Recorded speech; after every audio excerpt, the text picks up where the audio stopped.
अगर आप सीएसके के फैन हैं और आप अजिंक्य रहाणे के फैन हैं तो अब आपके लिए एक अच्छी न्यूज आई है। गुड न्यूज यह है कि अजिंक्य रहाणे की भारतीय क्रिकेट टीम में वापसी हो गई और यह वापसी काफी ज्यादा सुखद शानदार है। अजिंक्य रहाणे वो खिलाड़ी जिन्होंने बॉर्डर गवास्कर सीरीज जो है ऑस्ट्रेलिया में भारत को जिताया था, कप्तान थे, लेकिन फॉर्म खराब हुई तो सभी ने साथ छोड़ दिया।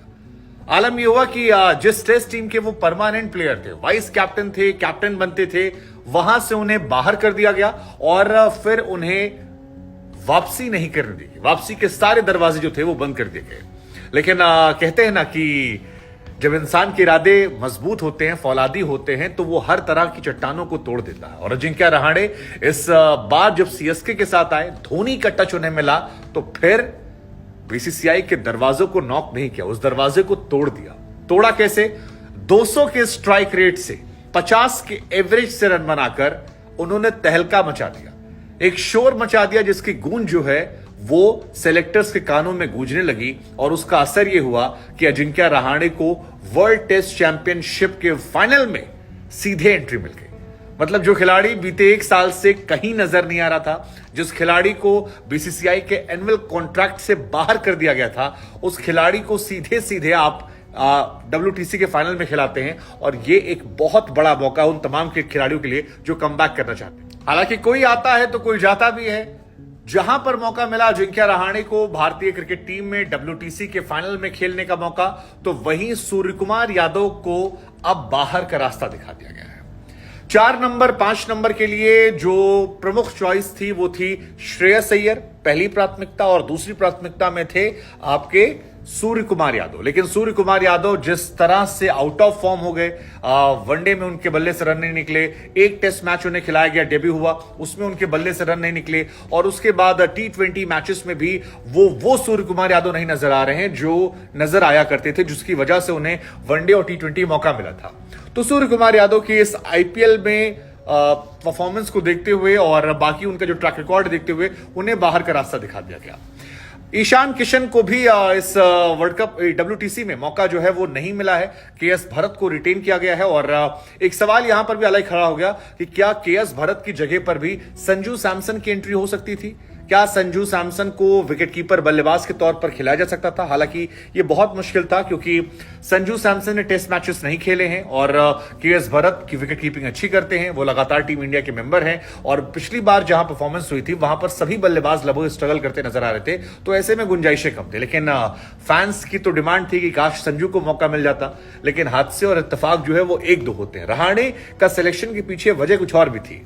अजिंक्य रहाणे के सिलेक्शन के पीछे वही वजह है जिस वजह से KL राहुल जो हैं वो अब तक टीम में बने हुए हैं, और वो वजह है विदेशी सरजमी पर शानदार प्रदर्शन करना। अजिंक्य रहाणे वो खिलाड़ी हैं जो टेस्ट टीम के परमानेंट प्लेयर रहे थे। अजिंक्य रहाणे चाहे इंग्लैंड हो, ऑस्ट्रेलिया हो, इन सभी जगहों पर जाकर शानदार प्रदर्शन कर चुके हैं। लगातार वो एक लंबे समय तक टीम इंडिया के प्लेयर रहे हैं, कंसिस्टेंट रहे हैं। बीच में खराब फेज आता है जिसकी वजह से उन्हें बाहर कर दिया जाता है। लेकिन अब जब रहाणे वापस अच्छी फॉर्म में है, और क्योंकि विदेशी सरजमी पर मैच है और मिडिल ऑर्डर हमारा पूरा स्ट्रगल कर रहा है, तो ऐसे में रहाणे की गुंजाइशें बहुत ज्यादा हो जाती थी टीम में आने की। KL राहुल भी आपको याद होगा लगातार नहीं चल रहे हैं, लेकिन KL राहुल को उनके इंग्लैंड में मारे गए शतकों की वजह से अब तक भारतीय टीम में रिटेन किया गया है। हालांकि बहुत सारे लोगों को लगता है कि KL राहुल को क्यों रखा गया, और अगर KL राहुल और अजिंक्य रहाणे में किसी एक को खेलने का मौका मिला, क्योंकि अब खबर आ रही है कि शुभमन गिल शायद ओपनिंग कर सकते हैं रोहित शर्मा के साथ।